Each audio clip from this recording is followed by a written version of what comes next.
We're back, brothers and sisters. We're here. This is the Saturday Action Rally coming to you live on WLIB 1190 AM. In the 10 o'clock hour, we'll be live on the Impact Television Network. Call somebody. Tell them the action is on the air. I'd like you to get on your feet right now for the president and founder of the National Action Network, the Reverend Dr. Al Sharpton.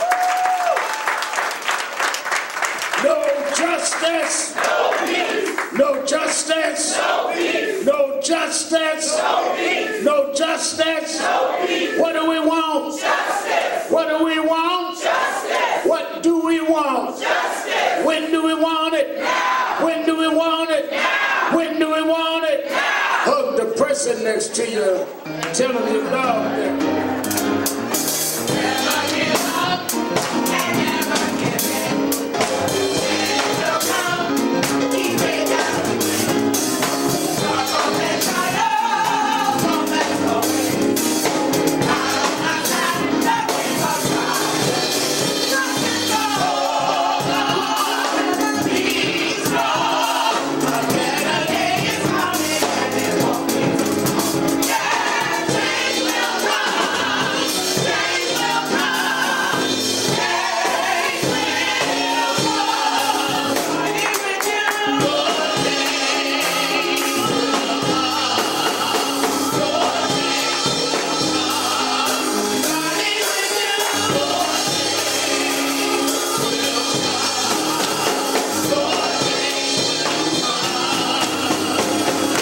Never give up and never give in. Change will come, keep it down. Struggle and triumph, won't last always. Not on our side, nothing but pride. Nothing to hold on, be strong. A better day is coming and it won't be too long. Yeah, change will come, change will come, change will come. Your change will come, your change is gonna come. Your change will come, your change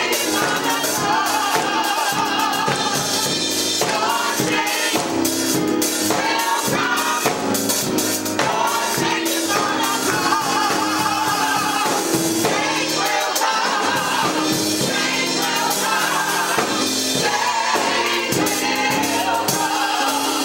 Be with you.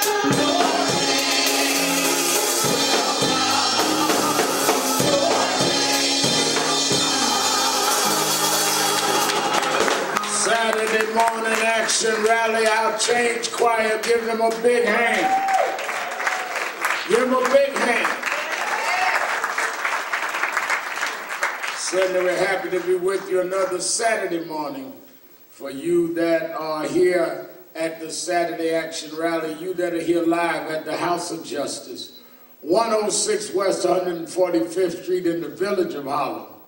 And for you that are listening live on 1190 AM WLIB in New York, and we'll be going live in about 7 minutes on Impact Television nationwide.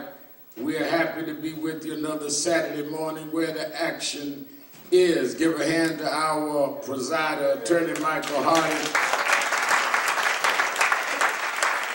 and our Northeast Regional Director, Minister Kirsten John Ford.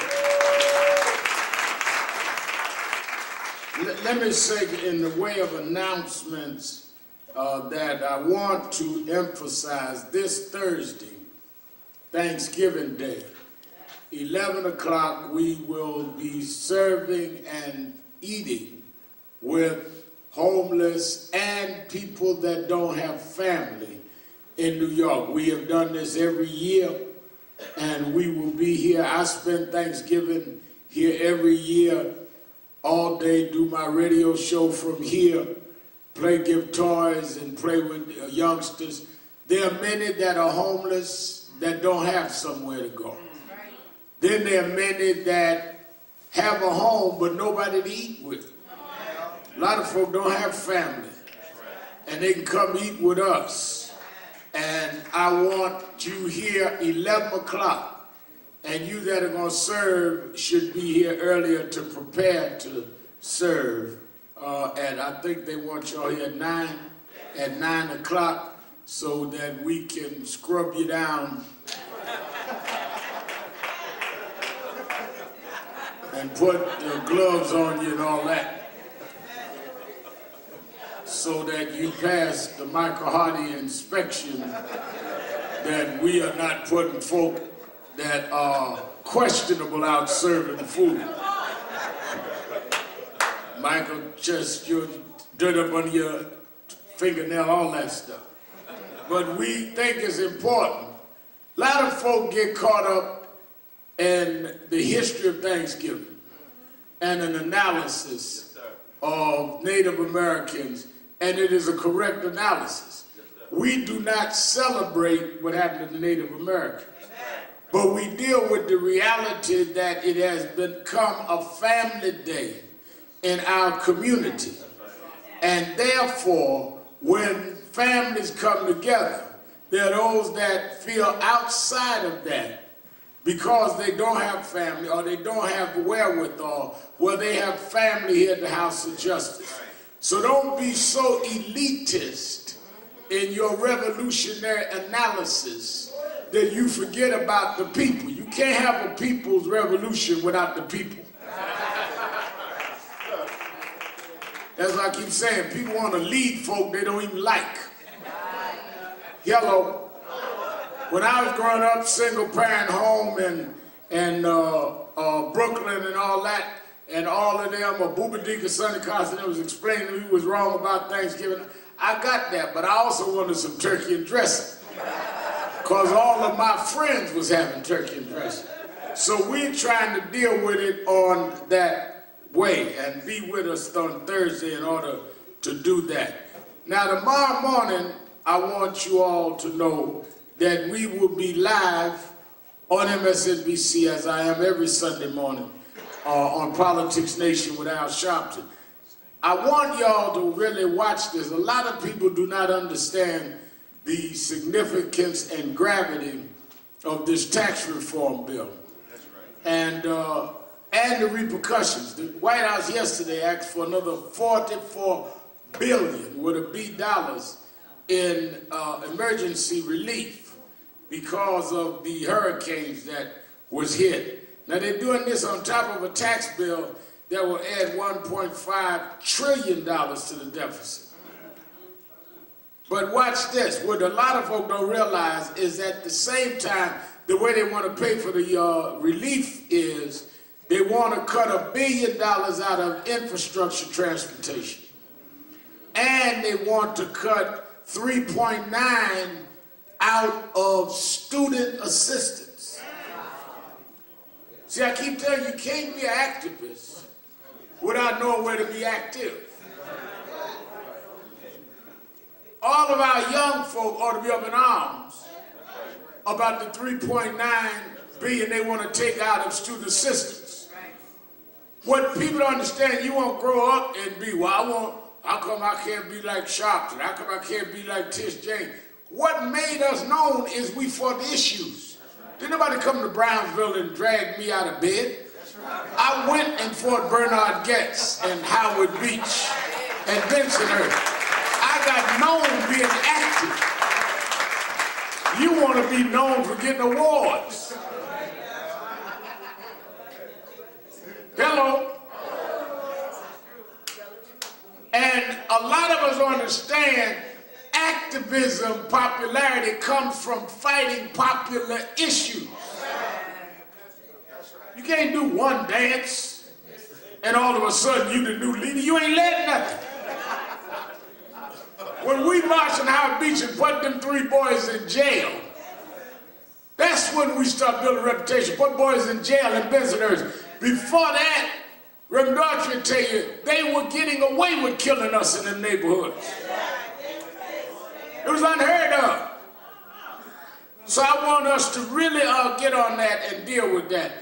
One of the things in that spirit, on the Tuesday week from this Tuesday, here at the House of Justice, Minister Foy is convening a forum on the City Council Speaker race in New York. I want to say that before we go on national TV, because folk around the country don't have New York City, but the LIB crowd do. Y'all need to be here at 7 o'clock. I'm going to be here. Because I don't understand why we had not had a person of color as the Speaker of the City Council. A city that is 2/3 black and brown. And if we didn't have Tish James up there, you wouldn't even know we were in town if you look at the leadership of the city. So I want us all to be here. I'm glad that Councilman Carnegie and Councilman Adonis Rodriguez are with us this morning. Let's welcome our viewers around the nation and world on our Impact Television Network.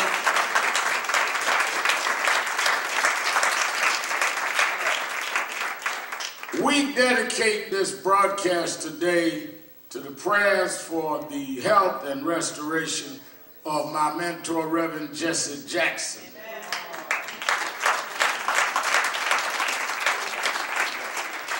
On yesterday, Reverend Jackson announced publicly that he had been diagnosed with Parkinson's disease. Several while back, he had started noticing, and his family noticed, that his natural way of doing things became more difficult. He started having different things that I won't share, and he finally was diagnosed. He did not deal with it publicly. He finally told me and some of us that were close to him. And he said to me, Al, it is hard when you are athletic, he used to play in school, and when you're self-contained, to even admit to yourself that you're sick. So it wasn't a matter of me hiding it from you and others. I had to deal with it first in my own spirit. Then he told many of us, after, of course, sharing with his family, and told us to keep it quiet until he was comfortable with going public. And people would say to us, well, he's speaking a little off. Many of you that came to the full-day symposium on my activism, he came in, and if you remember, he fell walking up. His balance is off. That's part of the signs of Parkinson's. But he came anyway. And on Wednesday night, he was in town seeing specialists. He and I met, and he said, I think I'm going to announce it. And he talked to his family. We have again met Thursday morning, and he announced it on Friday. And we talked about, I remember I talked to him about an hour and a half ago, and he said, I remember when you were 12 years old, your mother brought you to me and Reverend Bill Jones and said, you know, my son's a boy preacher and that he wants to get social activism. I'm going to give him to y'all. I don't want to leave the church, so y'all take care of him. He said, now we've come to where you're going to take care of me. I said, no. Mama didn't tell me that. But we've gone through a long journey since I was 12 to now. And let me tell you something. I heard Kirsten talking about his generation. And we all deal from generation to generation, that's biblical. But the thing that I've learned is that God does not put you in a lineage by accident. And you're supposed to extol, continue, and elevate every generation in your lineage.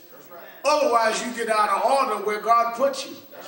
You didn't choose where you were. Whatever reason, my mother brought me to Reverend Jackson and Reverend Jones, and I grew up in that tradition. Doesn't mean at times we didn't argue, debate, get mad at each other and all that. You be around people 52 years, you're going to have that. Some of y'all just got married already fighting. Reverend Jackson and them had debates with Dr. King. It's called creative tension. But the core of your life never changes. Look outside now, it's cold. Seasons have changed. Well, in the springtime, You judge trees by the leaves and the flowers. But in winter, it's back down to the root. Only strong roots can bring you through the winter. Ain't no leaves on the tree in the winter. Ain't no flowers in the winter. And if you don't have strong roots, you won't make it to spring to where the leaves and the flowers come out.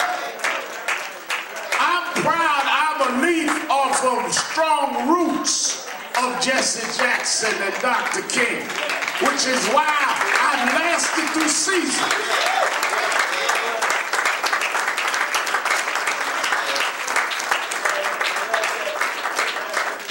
People talk about why they still there. I can last through seasons because I'm rooted.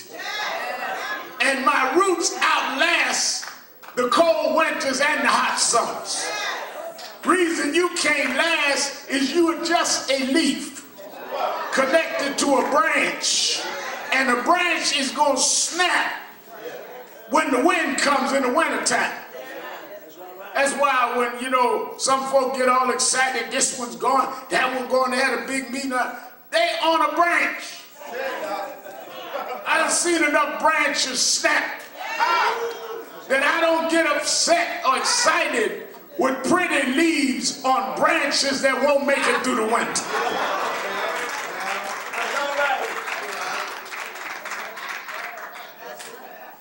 If you want to know the strength of a tree, you don't judge it by the bark it wears. You judge it by the roots and how deep the roots are. And the deeper the roots, the stronger the tree.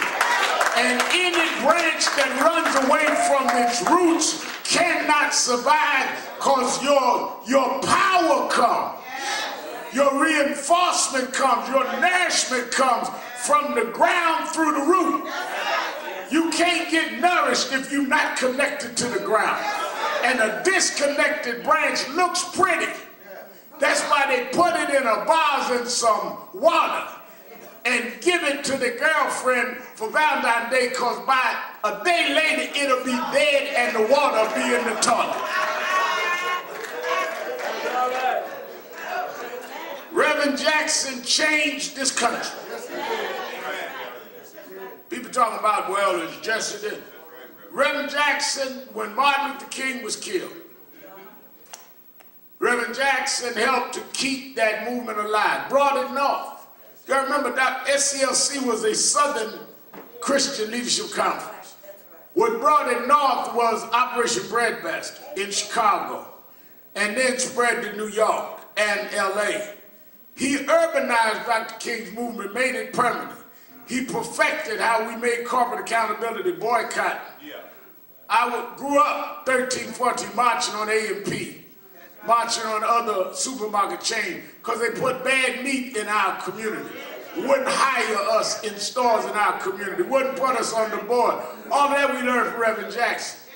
Then registered voters, and finally ran for president and registered more voters than anyone in that time.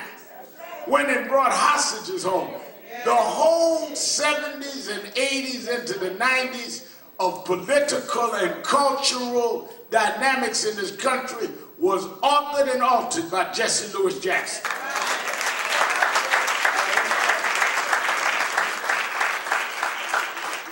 In '96, he came to New York. He named this the House of Justice. I started Saturday rallies. I learned Saturday rallies from Bill Jones in Brooklyn, which was patterned after Reverend Jackson. Martin Luther King never had Saturday rallies. Who started that was Reverend Jackson. So this organization, as he said and I've said, is an outgrowth of his ministry.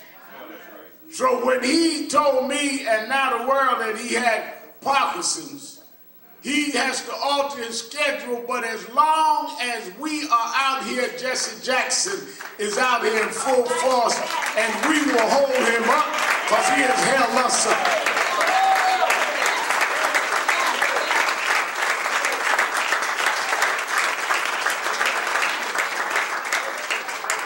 Don't ever forget who believed in you when you didn't believe in yourself. That's why I started this by saying, about my mother brought me there when I was 12. There's no reason Bill Jones, a PhD theologian, would invest in a 12-year-old boy. No reason Jesse Jackson, who'd been lieutenant to Dr. King, would even spend time with a 12-year-old boy. So how could I get older and meet other and get known and forget folk that knew me when I was nothing and believed in me when it didn't make sense? Some of y'all forget the people that really supported you is the ones that when you were not promising, invested in you, took a chance on you.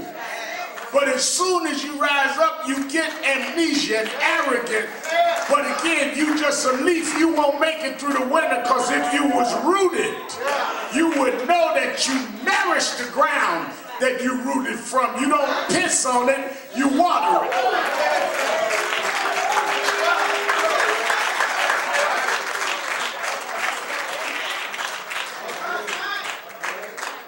Yeah, you might have disagreements. Me and Reverend Jackson, I'll get him and Dr. King, me and Hardy argue. I tell Hardy off all the time, then he wake up and say, did you say so?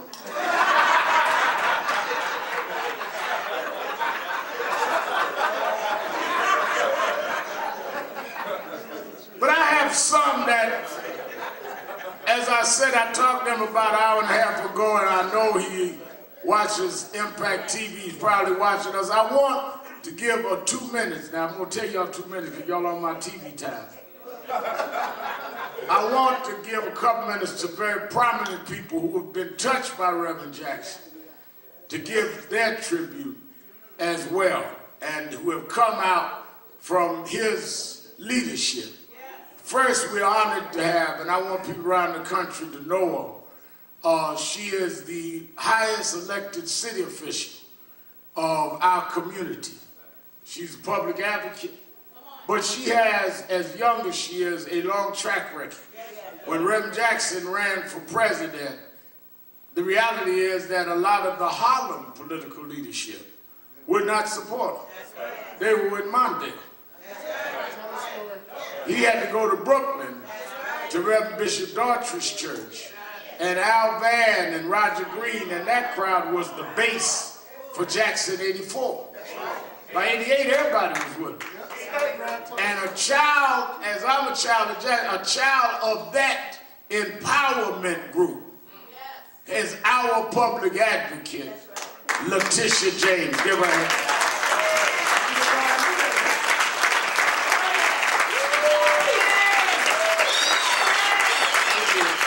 If you are rooted and anchored in justice, make some noise. So I'm honored to be here. I want to thank the House of Justice. I want to thank Reverend Sharpton. I want to thank Mama Hazel Dukes. I want to thank Councilmember Cornegie, Michael Hardy, and Reverend Foy. And it's an honor and a privilege to be here to share some thoughts about the man and the impact of Jesse Jackson as we pray for him. Jesse Jackson is a man of exceptional faith and courage who has dedicated his entire life to social and economic justice for all Americans. He spent his youth on the front lines of the civil rights movement, a young leader with a gift for connecting with people and inspiring them to join the fight for justice. He worked directly with Dr. King, who tapped him to lead Operation Breadbasket, a SCLC initiative to leverage the purchasing power of black consumers as a conduit for economic justice. Jesse Jackson spent nearly 2 decades promoting economic development, particularly in urban centers all across this country. He led Operation Push, People United to Save Humanity, and we certainly need that now. And he ran a historic race for office, not just once, but twice, in 1984 and in 1988. And he wasn't the first black American to run for president. That distinction goes to Shirley Chisholm and her 1972 campaign. But Jesse Jackson was the first to win primaries and prove that black candidates could attract a broad coalition of voters at the national level. And in the 90s, Jesse Jackson stepped away from politics to work as a global ambassador for peace. On the eve of 1991, Persian Gulf War, he helped negotiate the release of British and American prisoners from Saddam Hussein. And in 1997, he went to Kenya as then President Clinton's special envoy for democracy to promote free and fair elections. And in 1999, he negotiated the release of 3 U.S. POWs in Kosovo. And unlike those who now use Twitter, we didn't have Twitter back in 1999. And so he didn't stand on ceremony. And he didn't sarcastically expect a thank you. But he did it because he was a proud American and he was willing to serve, unlike those who currently are in the White House. And so for nearly 60 years, Jesse Jackson has promoted peace and justice around the world. He's done his part to ensure equality for all Americans right here at home. And Mr. Jackson is an icon and a hero to me and to countless millions. And as he battles Parkinson's disease, we pray for his healing and comfort. But as a nation, we steady his hand, his gait, his body, and we together will strengthen his balance and his spirit and fill his soul, because we know, as we stand here today, that God will have the final say, and that the Lord isn't done without giant and a champion for justice, a drum major for justice, Reverend Jesse Jackson. God bless you, and thank you, and you're in our prayers. Thank you so much. Tench James, our public advocate, young man who grew up around this movement, made a real impact, and has continued the tradition of Harlem political leadership from Adam Clayton Powell to Charlie Rangel, our state senator, Brian Benjamin. Thank you so much, Reverend Sharpton. My first recollections of Reverend Jesse Jackson was when I was 8 years old. I was with my mother. It was the second time he was running for president. No, I'm sorry, it was the first time he was running for president. And I was there in a room with a lot of members of the AFSCME union. And I remember when he was speaking, so many, particularly women, were crying while he was speaking.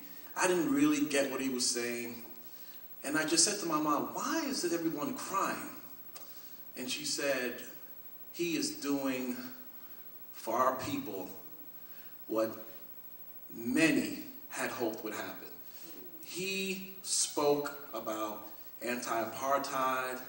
He spoke about making sure that we had an inclusive country, and he did it so forcefully, and people felt that they had hope, that a black man could stand there and speak for our people nationally. And so I thank him for what he did. I thank him for encouraging so many people. Mayor David Dinkins would not have been a Mayor David Dinkins if it wasn't for Jesse Jackson in 1988, who did what he did and really created it. I believe Maxine Waters also came in that wave. So many people can owe their political careers to Reverend Jesse Jackson. So I just wanted to thank him for his service, and we'll stick with him as he has stuck with us. Thank you very much. One of the honors that I had is I went to South Africa. I met Nelson Mandela here with Reverend Jackson. And I went to South Africa for the election with him because he was always lauded and applauded all over the world, but especially in South Africa, because he raised the issue of apartheid and the issue of Mandela in jail in the '84 campaign, when Reagan, as president, still had listed the ANC as a terrorist organization. One of the reasons why I preach so hard to our young people to know your history is you don't understand what you're looking at if you don't study how it emerged. The whole world worships Nelson Mandela now, as they should. But he started labeled as a terrorist, as an outlaw.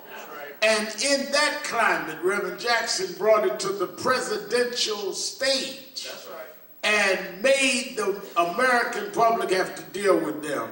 One of those that was there then and is still on the case, who's walked shoulder to shoulder with us and has never backed down from Reverend Jackson and from us as we emerge. We have always controversial. Folk look at us now where you get accepted different places.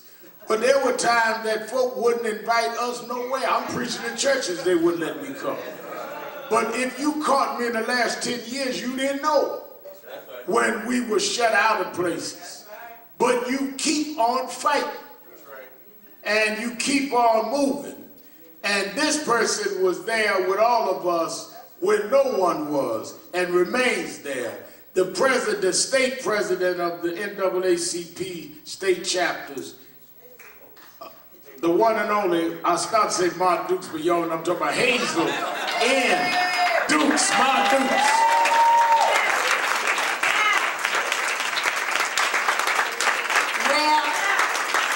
Well, you have the honor to call me Ma Dukes. That's right. Tish and I was together Thursday night, and I was in Iowa and Texas, and they want to know, well, who's been what? Who, and the people 21 years, some said 15, some said 30. So I stood up, I said 41. 41. Been away in jail with Reverend Daughtry. Some of my sisters got fired because they was beholden to those people that Rev just talked about. They was leaves. They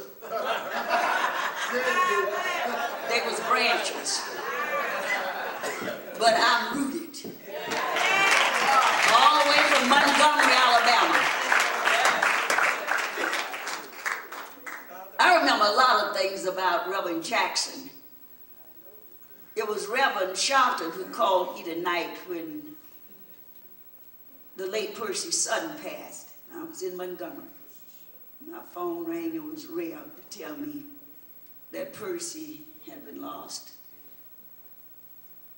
I got a call in the morning time that my mom was slipping away fast, and I heard and got to Montgomery. First call I got was from Jesse Jackson. I met Reverend Jackson through Percy Sutton. Jackson was a son of Percy, like so many of us are sons and daughters of a man who, as Reverend said, we didn't see anything in ourselves, but he saw something in us. And my connection with the Jackson family has been, as Reverend said, I mean, nobody need to say anymore today because this son of ours, Al Sharpton, has told it this morning. Yes, it did. But I mean, I started to shout. There's so many leaves and branches around here, I just get sick and tired of it. All of this work that has been done by Reverend Daughtry.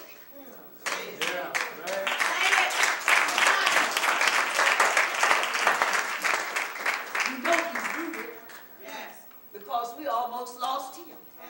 That's right. But he came back. So Jesse, as you look at us this morning, sitting in the house of justice, there is a man who got up early on a Sunday morning with all power in his hand. We're intelligent now. We believe in doctors, but we know a doctor who's never lost a case. So this morning we're in the house of justice with your son Al Sharpton, with Daughtry, with Tish James, with Kristen Foyle. All of us are here this morning because we are here to send up some prayers. And when we start praying, some things begin to happen. We know that because we've been through the storm and we've been through the rain. Rev was stabbed, but he made it. So Jesse, have no fear. We are on the battlefield. And we promise that we will serve him until we die. So Jesse, there might be some dark days and some dark moments during this period, but we got your back. And most of all, the man who died and got up early on a Sunday morning, he got your back because you've been a faithful servant. Well done.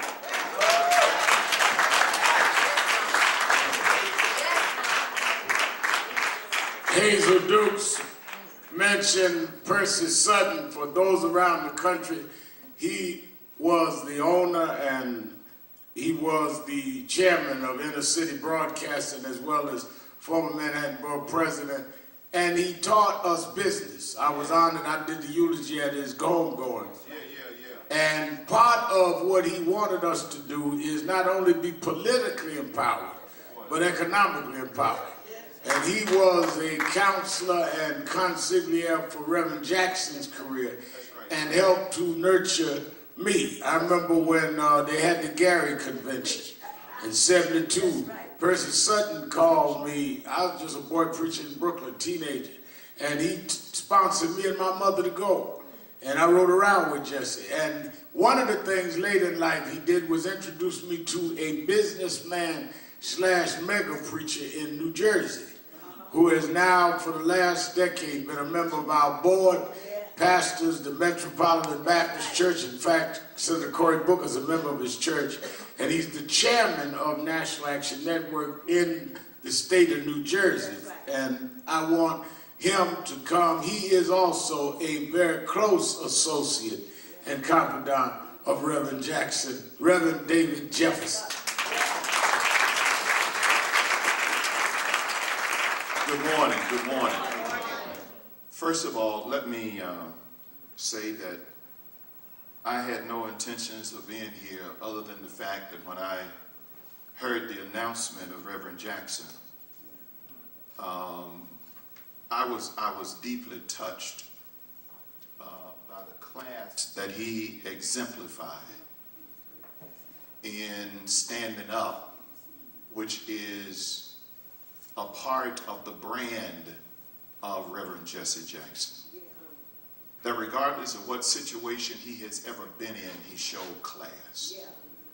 And last night, the Lord put it on my mind to be here today, to indeed just be in the setting with Reverend Dr. Al Sharpton, who, from my perspective, had the courage to stand and to say that I am standing on the shoulders of a Reverend Jesse Jackson, who stood on the shoulders of a Reverend Dr. Martin Luther King Jr. Let me just say this.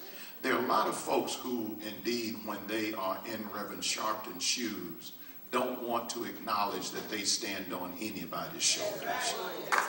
They act like they have gotten to where they are by themselves. But you had a man in Reverend Dr. Al Sharpton who stood here this morning on national TV, who had the courage to stand and say that the legacy of this movement is not just rooted in me, it's rooted in Dr. Martin Luther King Jr., it's rooted in a Reverend Jesse Jackson. And the legitimacy of my action will never ever stand strong unless you know who it is rooted in. So I need everybody to stand and just give Dr. Sharpton a hand for his courage and for what he has exemplified. Come on, let's give it up for our founder. Come on, let's give it up for our founder.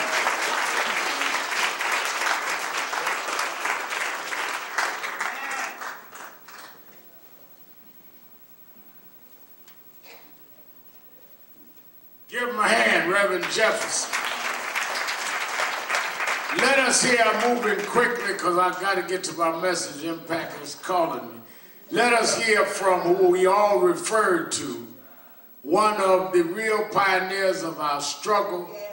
When I became youth director under Reverend Jackson at 13, he was the vice chairman of Operation Breadbasket New York, and I've known him ever since. He stood with Jesse all of Jesse's rise. When Jesse had to face critical times during his first presidential run, he leaned on this man who he'd known over a decade then. He was in New Hampshire with Jesse when he had to deal with the accusations of anti-Semitism. And I wanted him to take 2 minutes to give words of encouragement to him, as I know he's watching, the Reverend Bishop Herbert Daughtry.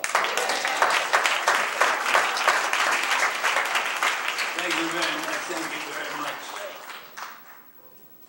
Thank you very much, Reverend, for this moment.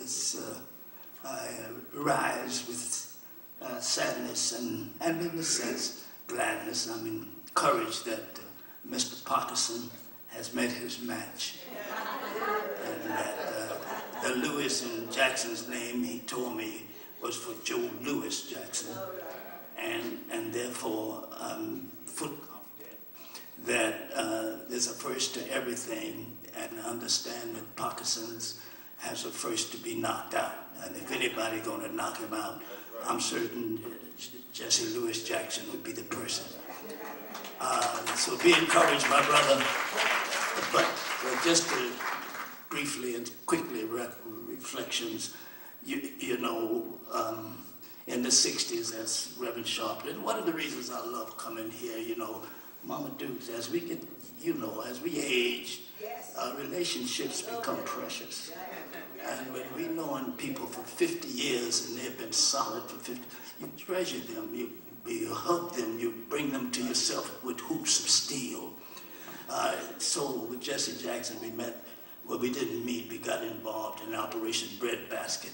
And I remember something he said, remember Sharpton, we were struggling with the MP, and he said, we got to swing somebody through, meaning that when you swing somebody through, you bring others along with you, as well as you become the newsmaker and take up the cause on the issues of your people. When he got ready to run, he called me and said, hey, Herb, Al Van, we need to get black leaders. I'm trying to make this decision. We need to get black leaders, and so forth. And so forth.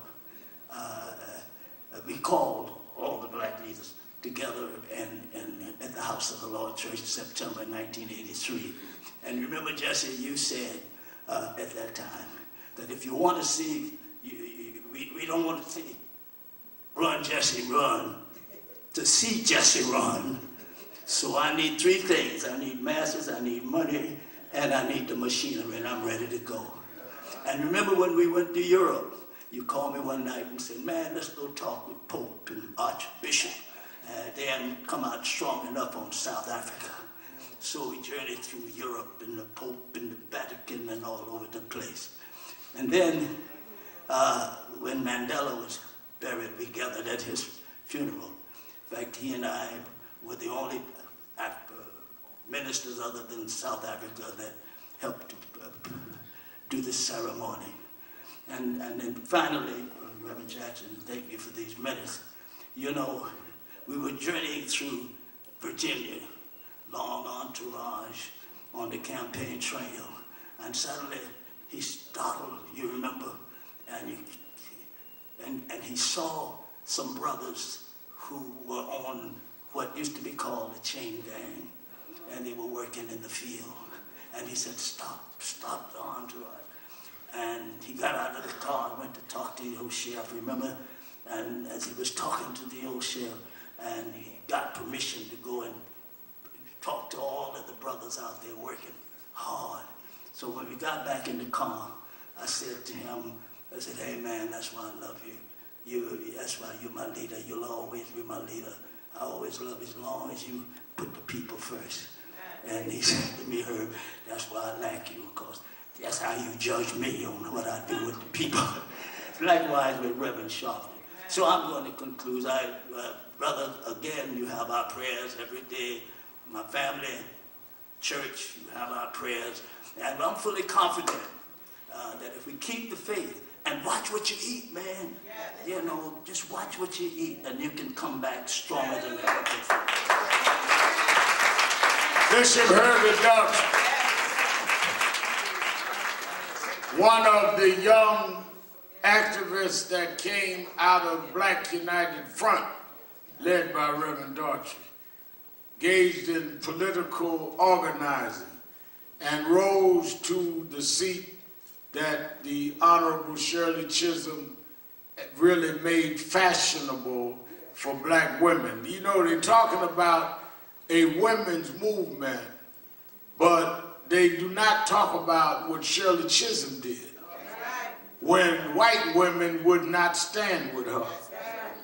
But this sister comes in the same spirit and the same tradition. And as I said this morning, I don't understand how we have a New York and we don't have, with a two-thirds of the city black and brown, the reflection is not there citywide, which is why we're gonna have this forum here on the 28th with Kirsten Foy around the speaker's race. Let's hear a few words from our Congresswoman from Brooklyn, Congresswoman Yvette Clarke.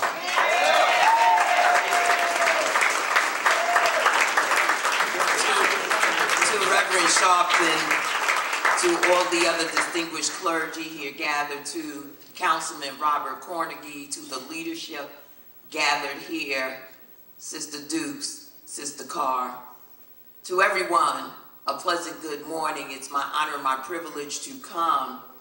How ironic it is that I've come here to the National Action Network in the wake of the news that we just heard about Reverend Jesse Jackson. Just this week in Washington, I was with Reverend Jackson and the Rainbow Push Coalition, where they honored me for the work that I've been doing in telecommunications and media, and had an opportunity to hug up the Reverend, to laugh with the Reverend, to smile with the Reverend. No indication at that time that he would make the announcement just 2 days later that he is struggling with Parkinson's. So, of course, all of our hearts, all of our prayers are focused on a brother who has done so much for so many. I consider myself a legacy holder.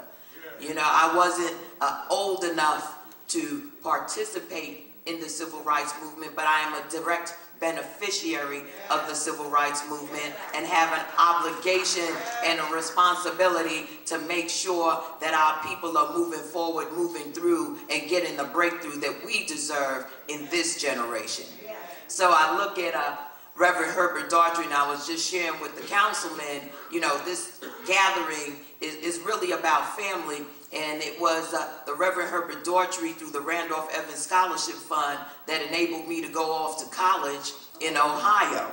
And so I want to always publicly thank him for that, because Randolph Evans was one of in a legacy of young men, I don't know if you all remember, but who was taken out by the police when I was just a little girl.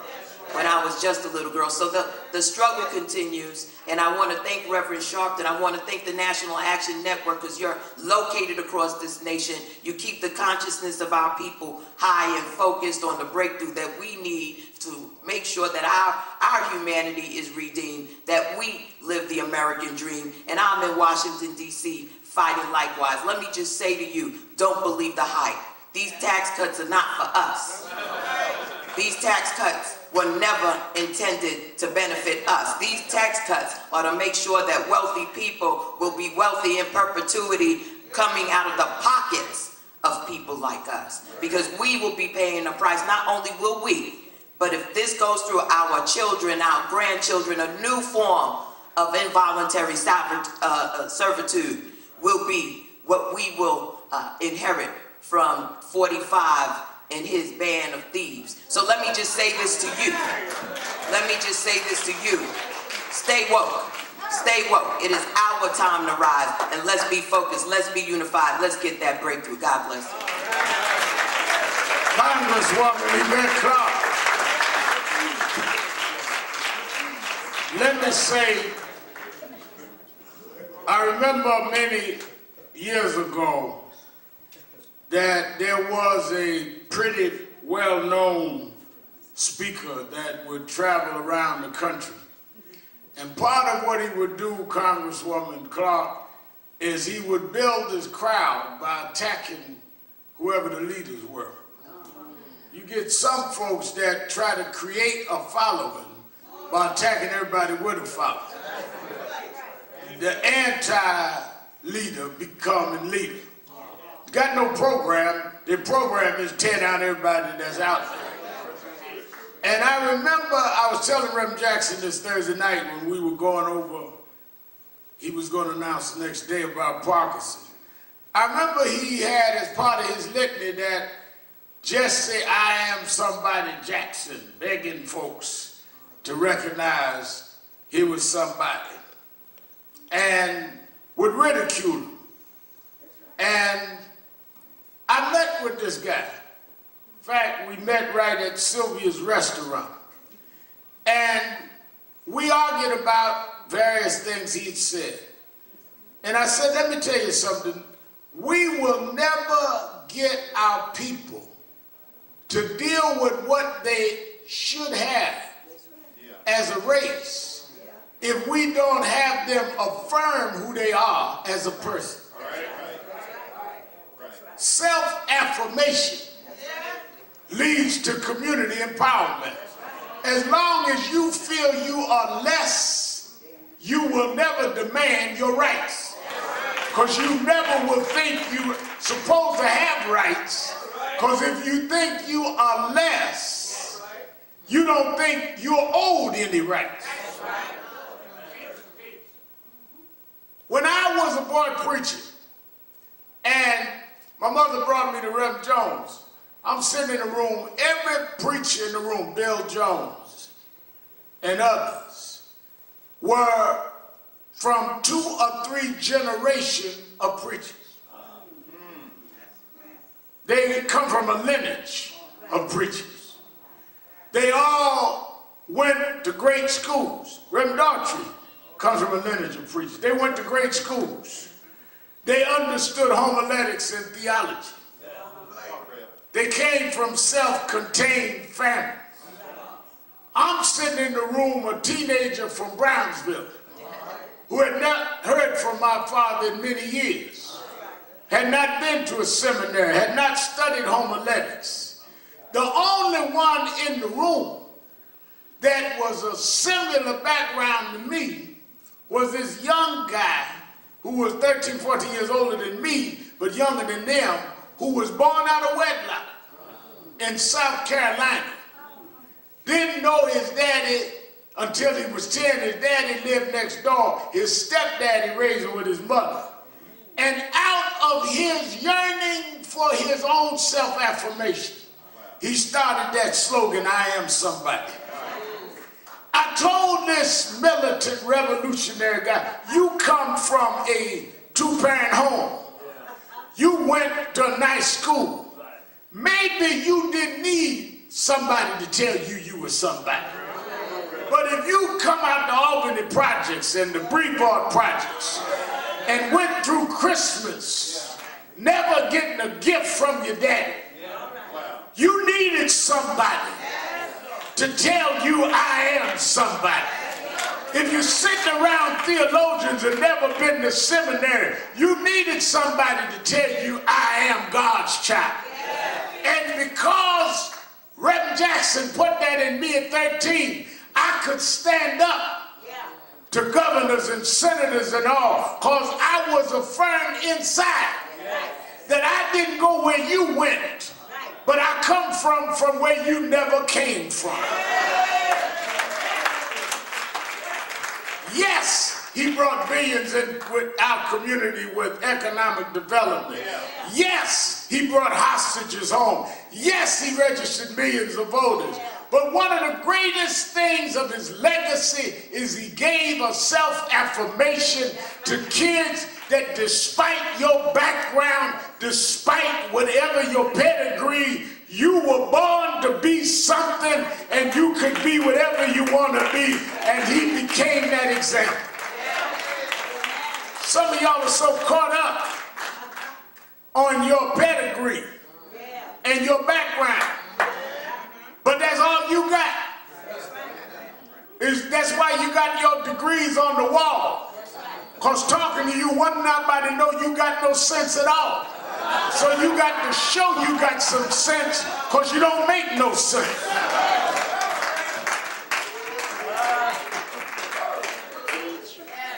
That's why. Why would I take a whole broadcast on LIB and a whole day on Reverend Jackson? Because I wouldn't be here if he hadn't invested in me as Dr. King invested in him. And any child that doesn't respect their elders will not be respected themselves. That you sow, you shall also reap.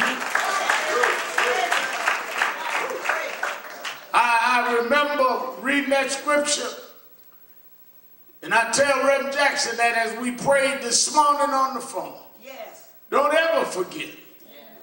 The Bible said, David wrote that song that it doesn't matter. I know you've been to the doctors and the specialists. Yeah. I know they say there's no healing for Parkinson's disease, but there is another doctor. And somewhere I read the Lord is my shepherd. I shall not want. My stepping may be unsteady, my balance may be off, but I can walk through the valley and the shadows of death and fear no evil because God is for me. He didn't bring you this far. He brought you from Greenville, South Carolina. Didn't know your daddy. He became your daddy. But he put you on the world stage with world leaders. He didn't bring you this far to leave you now. The same God that walked with you, he'll keep on walking with you. I close by saying I remember there was another man I knew that had Parkinson's. His name was Muhammad Ali. Ali was the greatest champion of all time. He came down with Parkinson's, and I'll never forget.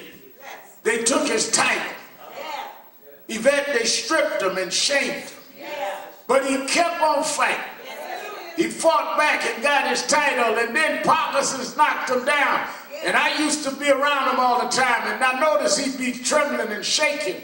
And the worse it got, he'd be shaking. But one day, in the capital of the Confederate South, they brought the Olympics to Atlanta, Georgia, where they had, in our time, sold slaves on the block.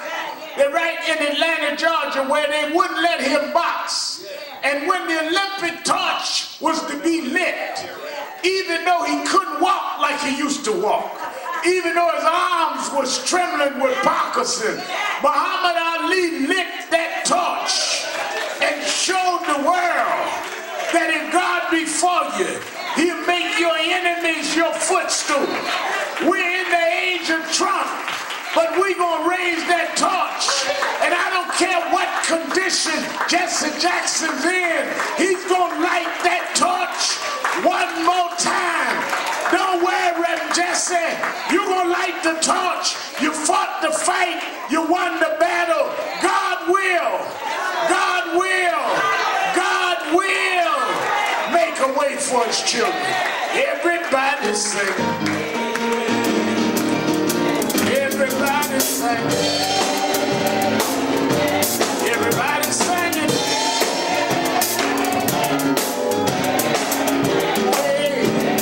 Sing it like you mean it. Sing it like you mean it. Sing it like you mean it.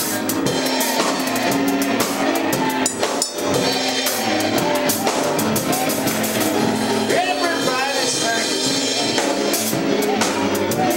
Everybody sing. Everybody sing.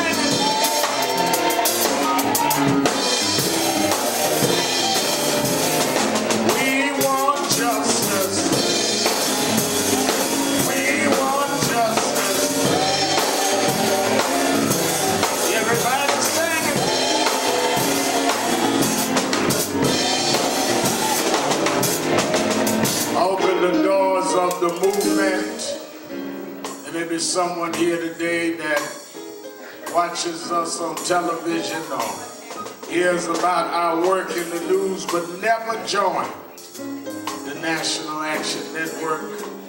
There couldn't be a better Saturday to join, and as on Thanksgiving Saturday, we celebrate the roots of our struggle in the person of Reverend Jackson. If you're here today and never joined National Action Network, just come down either aisle straight to me and let me sign you up to the National Action Network. Come on, everybody singing.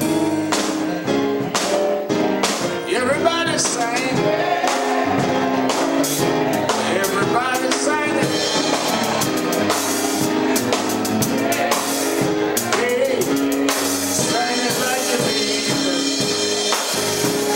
Sing it like you mean it.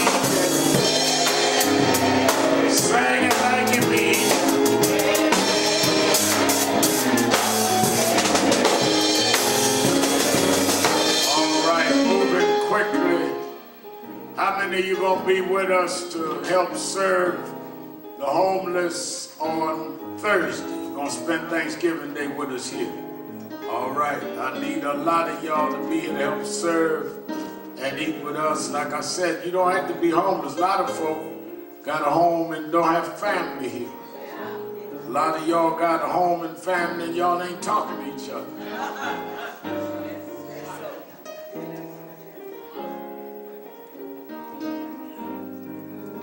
I spend every Thanksgiving. I don't even eat all that stuff no more, but the communion means a lot. I don't eat all that ham and dressing and gravy and 3 lots of carbohydrates. I just give it to Hardy and share the communion.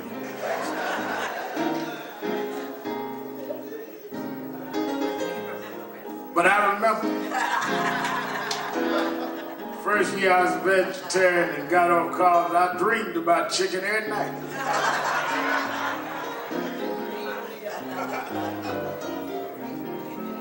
All right, let's raise our offering. Let's move quickly. I need you to come quickly. Raise our offering so we can move on. So glad our Congresswoman came by. So glad all of our officials, Councilman Carnegie, Senator Benjamin was here. So happy to be surprised Reverend Jefferson came by, our state chair of New Jersey. Doing a wonderful job. Many of you have seen our tech center over there, 28,000 square feet. National Action Network Newark Tech Center. And it's under his leadership, and they just elected Philip Murphy, the governor over there in New Jersey. And that's his guy. And we expect a lot of things with our tech center and our chapters in New Jersey, as well as the victory in Virginia. Dwight Jones, who was the former mayor of Richmond, is also our board member.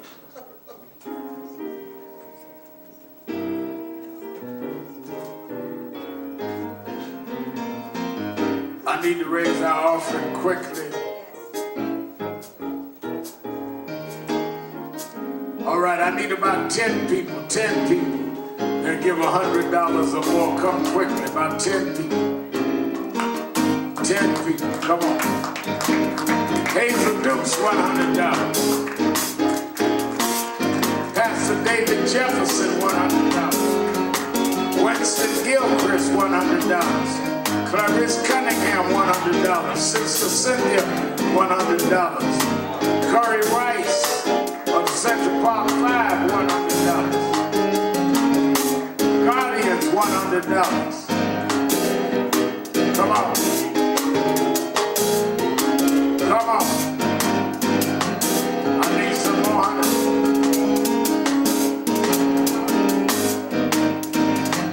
All right, 50s, 50s, 50s, come on.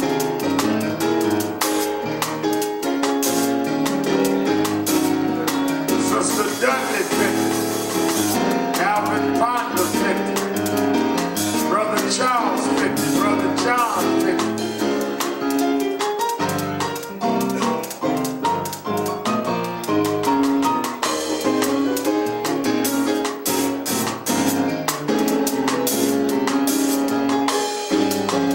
Thank you, brother. You're a thank you.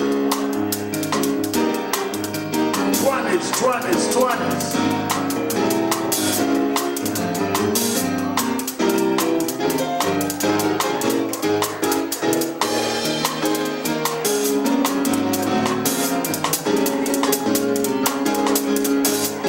All right. Everybody, whatever you have, $1, $5, $10, come on.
Councilman Carnegie gave $100 online. Thank the councilman, $100. And let me say, the councilman's 100 and the congresswoman's contribution was personal. This ain't no public fund. Y'all run around here jumping on everybody. I won't make that public. This is not their public fund, it's their money. All right. Thursday, 11 o'clock sharp, which means be here at 9. We're going to start serving at 11. Let's all stand. Amazing grace, our sound that sings, all right.